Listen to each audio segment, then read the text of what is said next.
As the war on Ukraine continues, here at home, a mother and son from Kyiv have been united with family. In a way, this is sort of like a new family, distant relatives in Fairport who decided to become their hosts in the U.S. As 2022 comes to a close, the four are reflecting on their time together so far and are giving thanks for their safety.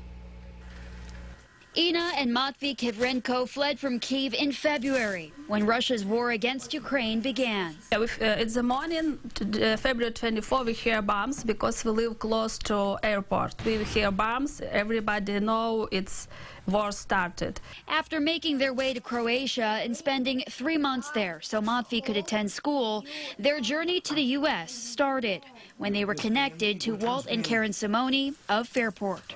Matvey's grandmother is a cousin.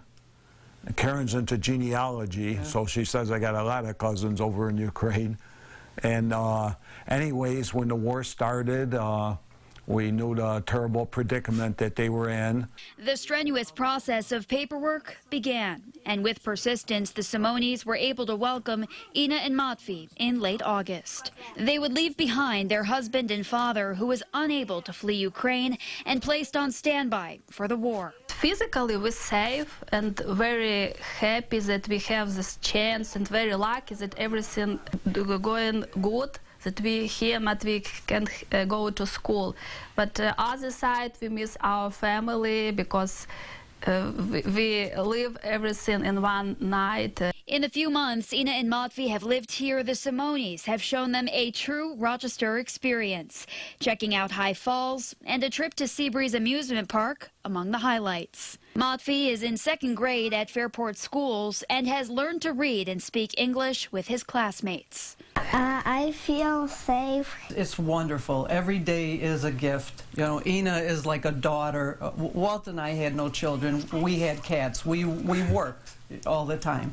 And in one day, we got a daughter and a grandson.